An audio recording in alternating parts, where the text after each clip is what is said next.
Well, Kim, I like to say this is an election, not an auction, and we want to show Jared Polis and the rest of Colorado that it is not about money that you spend that wins elections. It's about leadership.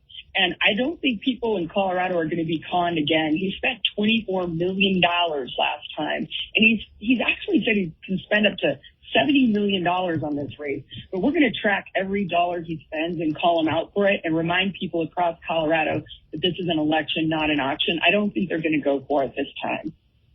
Well, I tell you what, Heidi, this Colorado that we're living in right now is not the Colorado that I moved to, the Colorado that I've been here for a long time that I love. And I just can't believe that we've gotten to this radical place that we're at, the attack on oil and gas, the attack on rural America, or rural Colorado. And you mentioned education. Instead, our kids are falling behind. And instead of teaching them reading, writing, arithmetic, science, critical thinking, civics, all those things, it looks like it's focused on teaching I think a radical sex ed agenda that I think is teaching our kids to be victims. And then again, this critical race theory. So how can you address that, Heidi Ganahl? Well, Kim, you and I have known each other a long time, and I think one of the passions we share is around education and making sure that our kids are learning what they need to be successful in life and protecting the American dream. I feel very blessed to have lived that American dream. I came from a family with very little money or resources, but lots of love and support. And they taught me I could do anything I wanted to do. And I was very, very blessed to be born in this country and have that opportunity.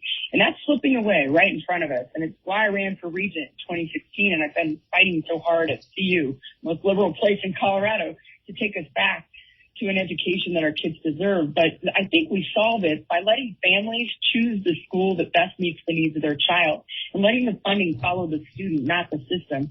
So if parents are unhappy with what's happening in the classroom, they can have access to those dollars to take their child out and give them a better education through homeschooling, microschooling, private school, charter schools, whatever it takes. And I was part of the group that launched Golden View Classical Academy and Ascent Classical Schools. We tried to open one in Boulder. We got over 700 kids signed up, and Boulder told us no, which is comical to me that Jared Polis comes out and says he's school choice friendly when we tried to open that school for 700 kids right in his backyard, and he wouldn't lift a finger to help us just a few years ago. And then finally, I think parents have the right to know if their child is changing their gender or deciding if vaccinations are right for their kids and keeping their child's health information private. It's ridiculous what's happening in our schools right underneath our nose. I am going to trust the people of Colorado and follow the Constitution. I mean, you and I have talked many times through LPR, et cetera, about how important our founding principles are and standing strong for those. And I've been a warrior for free speech at CU. I've been a warrior for free markets in the business world with Camp Bow Wow, for the Constitution by sharing the efforts to protect Tabor and the Electoral College and open charter schools.